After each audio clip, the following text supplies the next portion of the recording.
এনসিটিভিতে কাগজ সরবরাহে কোটি টাকার কমিশন, ডিসি নিয়োগ সহ বিভিন্ন মন্ত্রণালয়ের তদবির বাণিজ্যের মাধ্যমে অবৈধ সম্পদ অর্জনের অভিযোগের তীর যার দিকে তিনি জাতীয় নাগরিক পার্টির প্রভাবশালী নেতা ও সাবেক যুগ্ম সদস্য সচিব সালাউদ্দিন তানভীর। তলবে বুধবার হাজিরা দিতে আসেন দুদক কার্যালয়ে।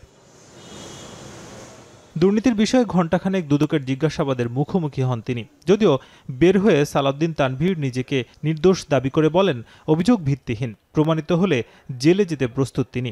অভিযোগগুলো সম্পূর্ণ অসত্য এবং ভিত্তিহীন। আর যদি সামান্যতম এর মধ্যে কোনো ইনভলভমেন্ট আমার থাকে তাহলে আইনগত ব্যবস্থা নিক সরকার, আমি সেটাকে সহযোগিতা করব। প্রয়োজনে জেলে যেতে হলে যাব, কিন্তু সেটা সত্য প্রমাণিত হয়ে আসতে হবে।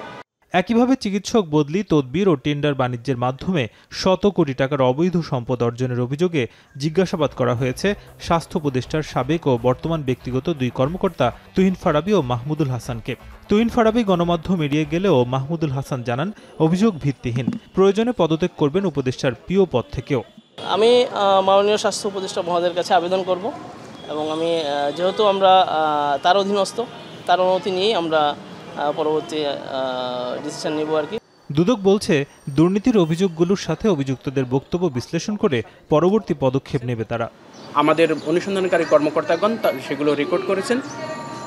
রেকর্ডের প্রেক্ষিতে ওনাদের বক্তব্য এবং আমাদের কাছে যে অভিযোগগুলো আছে, তাদের বিরুদ্ধে যে অভিযোগগুলো আছে, সেই অভিযোগের বিষয়গুলো তথ্যপাত্র বিশ্লেষণ করে পরবর্তী প্রয়োজনীয় পদক্ষেপ গ্রহণ করবেন।